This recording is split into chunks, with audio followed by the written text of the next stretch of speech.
చేనేత వస్త్రాల అద్భుత ప్రపంచం సావిత్రి సిల్క్స్ మన బెజవాడలో గ్రాండ్ ఓపెనింగ్ అందరూ ఆహ్వానితులే. హాయ్ హలో నమస్తే, నేను మీ యాంకర్ షో. Welcome to iDream media. ఈరోజు మన ముందున్న గెస్ట్ జబర్దస్త్ అప్పారావు గారు. ఇప్పటికీ మీకు అర్థమై ఉంటుంది. ఇంత మాట్లాడి నేను గత 5-6 సంవత్సరాలు అయిపోయింది. ఈ జబర్దస్త్ విషయాలు, ఆయన కెరియర్ విషయాలు, ఇండస్ట్రీలో ఎలా నడుస్తుంది, ఏం జరుగుతుంది అని మాట్లాడుకొని కూడా చాలా రోజులు అయింది. అండ్ ఆయన ఇంటర్వ్యూలు ఇచ్చి కూడా చాలా గ్యాప్ వచ్చింది. రీసెంట్ టైమ్స్లో చాలా తక్కువ ఇంటర్వ్యూలు ఇవ్వడం జరిగింది, ఇంటరాక్షన్ అవ్వడం జరిగింది. ఆయన గురించి మనకు తెలియని విషయాలు ఆయన మాటల్లోనే తెలుసుకునే ప్రయత్నం ఏదో చేద్దాం. హాయ్ సార్, ఎలా ఉన్నారు? హాయ్ అబ్బాయి శివ, థ్యాంక్ యూ, బాగున్నా సార్. యాక్చువల్లీ మీ మీ ఇంటర్వ్యూ స్టార్ట్ చేసే ముందు ఒక డైలాగ్ నేను విని చాలా సంవత్సరాలు అయిపోతుంది సార్. నేను ఒకసారి అది వినాలను. Give him a big round of applause. దానికన్నా పాపులర్ డైలాగు నేను జనాల్లోకి బాగా వెళ్ళింది ఒకే ఒక dialogue, with blessing of Roja madam, PADINA వదినా. ఇది నా ఫస్ట్ జనాల్లోకి వెళ్ళింది. దాని తర్వాత మళ్ళీ అంతే గోముగా నాగబాబు గారిని BAVA బావా, ఈ డైలాగ్. ఆ తర్వాత what are you talking, give him a big round of applause. ఇది అసలు ఇంగ్లీష్ కామెడీ అంటే ఇంగ్లీష్తో కూడా కామెడీ చెయ్యొచ్చు అని స్టార్ట్ చేసింది అప్పారావు గారి దగ్గర నుంచి జనాలకి తెలిసింది. అంటే ఇంగ్లీష్తో ఇలా మాట్లాడి కూడా ఫన్ చేయొచ్చు అన్న అప్పారావు గారు ఇప్పుడు ఏమైపోయింది? కామెడీ జనాలు తెలుగు ఆడియన్స్ని ఎందుకు ఎంటర్టైన్ చేయలేకపోతున్నారు? కామెడీ జరుగుతూనే ఉంది. నిజంగా చెప్పాలంటే నేను ప్రస్తుత పరిస్థితుల్లో ఇంట్లో తక్కువ, ఇన్నోవాలు ఎక్కువ, హౌస్లో తక్కువ, బస్సులో ఎక్కువ, మళ్ళీ ఇంట్లో తక్కువ, ఇండియన్ ట్రైన్లో ఎక్కువ, ఖాళీగా తక్కువ, కారులో ఎక్కువ. నా జర్నీ జరుగుతుంది. బాగుంది. ఒక్క మాటలో చెప్పాలంటే జబర్దస్త్గా ఉంది జీవితం. జబర్దస్త్ నాకు ఇచ్చిన జీవితం 100% బాగుంది. కామెడీ ఎక్కడా తగ్గలేదు. కాకపోతే మార్పులు చేర్పులు కొన్ని జరుగుతాయి కాబట్టి దానికి మనం అడ్జస్ట్ అవ్వాలి. ఇప్పుడు ఇంకా చెప్పాలంటే నేను గ్రామీణ ప్రాంతాల్లో కూడా వెళ్ళేటటువంటి అవకాశం వచ్చింది. జబర్దస్త్ అంటే ఒక కేవలం మీడియా ద్వారా.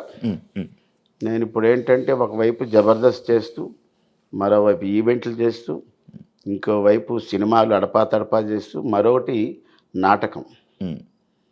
చింతామణి నాటకంలో నేను ఒక క్యారెక్టర్ చేస్తున్నాను.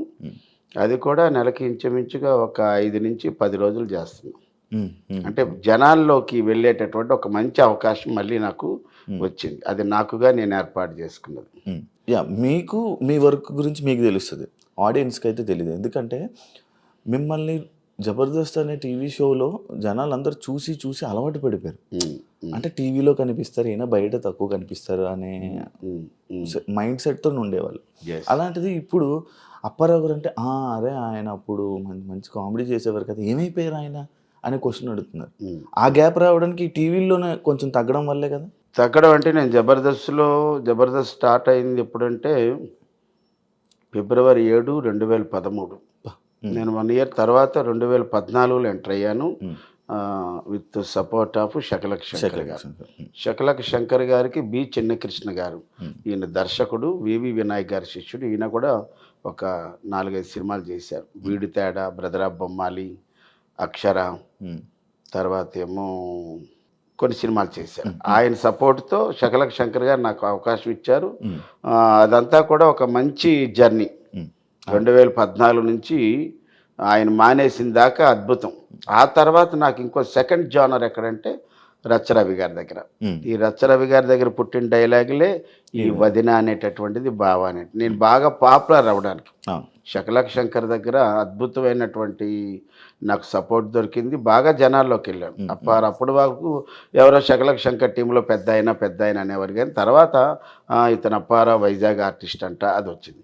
రచ్చరవి దగ్గరికి వచ్చినప్పటికల్లా నాకు కొద్ది స్పాన్ ఎక్కువ వచ్చి నేను లేడీ గెటప్లో ఉండడం, ఎక్కువ లేడీ గెటప్లు చేశాను.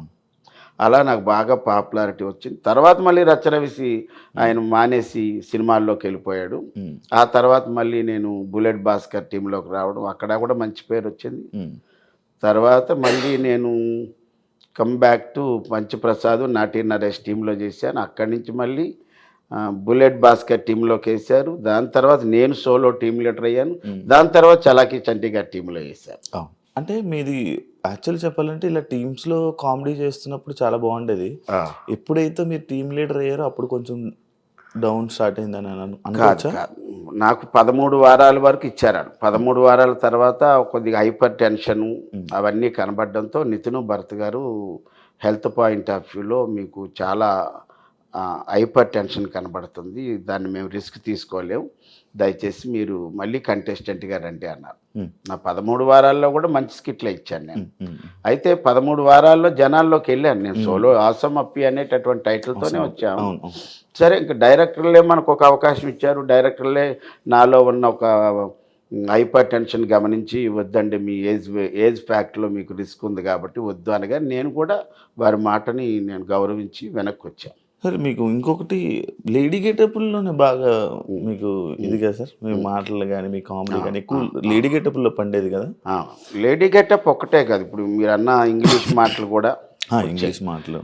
లేడీ గెటప్ నాకు ఎక్కడ ప్లస్ అయిందంటే, ఇప్పుడు ఉన్నటువంటి ఆల్ లేడీ గెటప్స్ అందరూ కూడా ఇంచుమించుగా ఒక 25 లోపు అందరూ పిల్లలే, 25 ఏళ్ల వయసు వాళ్ళే. వాళ్ళ వాయిస్లు అన్నీ చాలా క్యూట్ అండ్ స్వీట్గా ఉంటాయి. వీళ్ళందరిలోకి నేను శారీ కడితే ఒక ఆంటీ లాగా అలా కనబడేవాడు. దానివల్ల నాకు కొద్దిగా సపరేట్ ఐడెంటిటీ వచ్చింది.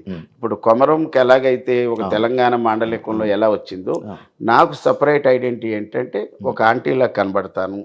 నేను లేడీ గెటప్ వేస్తే చాలా శ్రద్ధ తీసుకుంటా. అంటే ఈవెన్ ఈ ఎయిర్ దగ్గర నుంచి విగ్ దగ్గర నుంచి అన్ని జాగ్రత్తలు తీసుకుంటాను. ఎవరు ఒక చిన్న మాట అనకూడదని పెడతా. అది నాకు ప్లస్ అయ్యింది. జబర్దస్త్ అప్పారావు గారు అంటే ఈగోయిస్ట్ పర్సన్. ఎవరి దగ్గర తలదించరు. ఎప్పుడు నేను ఇలా ఉండాలి అంతే, నా పొజిషన్ అంతే, నేను ఎవరి దగ్గరికి ఎందుకు తల ఉంచాలి, ఎవరి దగ్గర ఇలాంటి పర్సన్ అని విన్నాను. అది నిజమా? ఈగో అనే మాటే లేదు నా జీవితంలో. ఈగో ఉంటే నేను ఇప్పుడు 450 సినిమాలు చేశా. 450 సినిమాలు చేశా. ఇప్పుడు 2000 నుంచి ఇప్పటి వరకు చూసుకుంటే. ఈగో ఉంటే నేను చాలా ఇదిగా ఉంటా. అది లేదు నా దగ్గర. నేను ఎందుకంటే బేసిక్గా నేను స్టేజ్ నుంచి వచ్చాను కాబట్టి ఆ ఈగో అనేటటువంటిది నా నరాన ఉండదు. నేను కామన్ మ్యాన్ లాగా ఉంటాను. రెండోది ఏంటంటే అందరితో కలిసిపోయి ఉంటా. జబర్దస్త్లో నాకు పెద్ద ప్లస్ పాయింట్ ఏంటంటే, ఒక సాధారణ కంటెస్టెంట్ దగ్గర నుంచి ఒక team leader, super team leader వరకు నన్ను బాబాయ్ అనిపిస్తుంది. ఇంకా అంతకంటే మనకు గౌరవం ఉంది శివ.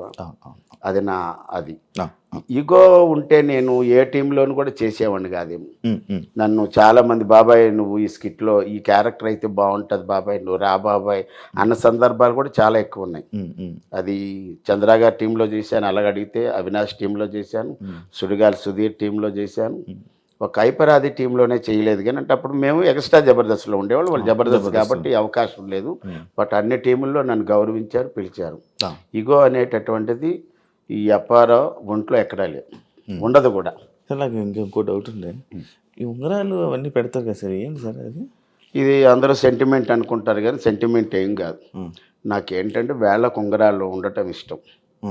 నా టార్గెట్ ఇంతకుముందు చెప్పాను చాలా ఇంటర్వ్యూలో, నాకు 100 తులాల బంగారం ఒంటి మీద వేసుకోవాలి, అది నా కోరిక. అలాగని నేను ఎక్కడికి వెళ్ళినా ఈ ఉంగరాలన్నీ కొని పెట్టుకుంటాను. మన స్టేజ్ మీదకి వెళ్ళిన తర్వాత అప్పారావు చూడడానికి రావాలి, అప్పారావుతో ఫోటో దిగడానికి రావాలి, అప్పారావు హాస్యం వినడానికి రావాలి, అంత బాగా తయారవుతాను. ఒక పెళ్ళిళ్ళు అలాంటివి ఉంటే నేను ట్రెడిషనల్గా తయారవుతాను, ఒక షాల్ వేసుకొని. అదే కాలేజీ ఫంక్షన్ అంటే బ్లేజర్ వేసుకొని మంచి కళ్ళజోళ్ళు ఇవన్నీ పెడతాను. ఆయా ప్రోగ్రామ్కి సంబంధం అంటే మనల్ని వాళ్ళు డబ్బులు ఇచ్చి పిలిపిస్తున్నారు, వాళ్ళకి మనం మన డ్రెస్తో ఆనందం కలిగించాలి, మన మాటతో ఆనందం కలిగించాలి, మన ఆస్తితో వాళ్ళు మైమరిపించాలి, అప్పుడే మనకి. ఇవన్నీ కూడా ఏదో సెంటిమెంట్ అంటారు కదా, సెంటిమెంట్లు కాదు, నా ఉన్నవన్నీ కమిట్మెంట్లే. కాబట్టి డబ్బు మనకి ఈ ఉంగరం రాజాంలో పద్మం జ్యువెలరీ అని ఓపెన్ అయింది. అప్పుడు మమ్మల్ని ఒక ఈవెంట్కి పిలిస్తే ఆ షాప్లోకి వెళ్ళి 1 గంట వెయిట్ చేసాం. అక్కడ అన్నీ చూసాం, ఫోటోలు ఇచ్చాం. మళ్ళీ స్టేజ్ ప్రోగ్రామ్ ఉంటుంది బయట, అది చేసి వెళ్ళిపోయేటప్పుడు నాకు ఈ జమీందార్ ఉంగరం అంటారు దీన్ని, జమీందార్ ఉంగరం కొనాలని ఎప్పుడో నా కోరిక. అది 1,50,000 ఉన్నప్పుడు. తర్వాత ఇవి వెండి, ప్యూర్ వెండే, గోల్డ్ కాదు, ఇవన్నీ ప్యూర్ వెండి. ఒక్కొక్కటి 4,000-5,000 రూపాయలు ఉంటాయి. వాళ్ళు ఇచ్చిన డబ్బుల్లో నేను ఇంచుమించుగా ఒక డిస్కౌంట్లు అన్నీ పోయి నాకు మీద అభిమానంతో ఒక 8,000 రూపాయలకి 3 ఉంగరాలు ఇచ్చారు.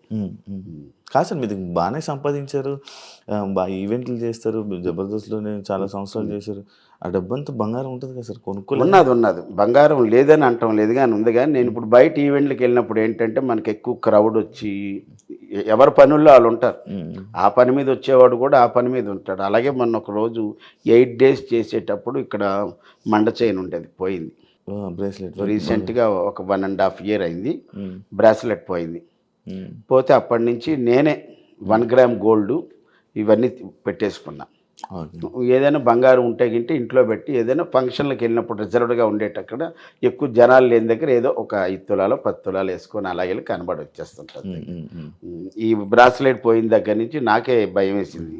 ఇంకెవరు ఇప్పుడున్న రేట్లకి ఇంకా భయం, చాలా భయం వేసి వదిలేసా. చైను ఉంగరాలు 2-3 ఉన్నాయి, పర్వాలేదు. బాగుందా సార్ మీ లైఫ్ ఇప్పుడు? ఇందాక చెప్పాను కదా మాటలో, బాగా సంపాదిస్తున్నారా సార్? బాగా సంపాదన అంటే సరిపోయినంత, మా ఈఎంఐలకు సరిపోయినంత. అన్ని ఈఎంఐలు ఉన్నాయా సార్? మరి ఇల్లు, అపార్ట్మెంట్, అదే అపార్ట్మెంట్ కొనుక్కున్నారు అప్పుడే కొనేసుకున్నారా? ఇది 4 ఏళ్ళు అయింది. 4 ఏళ్ళు అయిపోయింది కొనేసుకుని. 4 ఏళ్ళు అయింది. నాకు ప్లస్ పాయింట్ ఏంటంటే శివ, నా కొడుకు అందొచ్చాడు, మా అబ్బాయి సాఫ్ట్వేర్ ఎంప్లాయ్.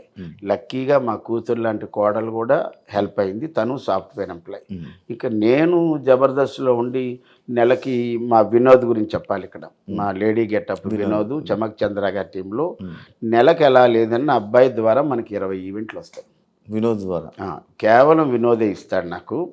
ఇప్పుడు మేము జబర్దస్త్లో ఎవరికి అంటే ఇప్పుడు ఐపరాది టీం అని, సుడిగాలి సుధీర్ టీం అని, ఆటో రామ్ ప్రసాద్ టీం అని ఉంటాయి కదా. అలా మేమేంటంటే మేము ముగ్గురం కలిసి వ్యాన్ అని ఒక టీం పెట్టుకున్నాం. వ్యాన్ అంటే VAN, వి అంటే వినోద్, ఏ అంటే అప్పారావు, ఎన్ అంటే నవీన్. నవీన్ అంటే మన జూనియర్ రాఘవేందర్ రావు ఫేమ్ గడ్డాం నవీన్. మేము ముగ్గురు. అది బాగుంది. మనకేంటంటే మనం కష్టపడకుండా కూర్చుంటే బాబాయ్ డేట్లు నోట్ చేసుకుంటాడు, టపా టపా టపా 4 డేట్లు ఇస్తాడు. డేట్లు చెప్పిన అరగంట గంటకు కానీ నెక్స్ట్ డేకి కానీ అడ్వాన్స్లు వేసేస్తాడు. ఇదిగో బాబాయ్ నీ 4 ఈవెంట్లకి డబ్బులు అడ్వాన్స్ వేసాను అంటాడు. అది మనకి ఎంత హ్యాపీ. బయట ఈవెంట్లు కాదు, బయట ఈవెంట్లు నాకు కొన్ని వచ్చినప్పుడు నేను నా ఈవెంట్లో కంపల్సరీగా వాళ్ళిద్దరు ఉంటారు. వినోద్కి ఈవెంట్ వస్తే మేమిద్దరం ఉంటాం, నవీన్కి వస్తే మేమిద్దరం ఉంటాం, టోటల్గా మేము ముగ్గురు ఉంటాం. And for more videos, please subscribe to iDream. Please subscribe to iDream. Please subscribe iDream. And please subscribe to iDream. For more videos, subscribe to iDream. please like, share and subscribe to the channel. Congratulations, iDream. Subscribe to iDream. Subscribe to iDream. So subscribe to iDream Media. iDream team andarki huge congratulations. Please subscribe iDream Media. Please subscribe to iDream. Subscribe iDream. Please subscribe to iDream. iDream అంటే నా కళల ఛానల్ను subscribe చేసుకున్న నోరు తిరుగుతలేదు, మీరైతే గంట గుర్తు కొట్టండి. For more such videos, please subscribe to iDream. Subscribe to iDream. Please subscribe to iDream. Please subscribe iDream Media. Please do subscribe to iDream. Please subscribe to iDream Media. For best entertainment and information, please subscribe iDream. And don't forget to subscribe to iDream.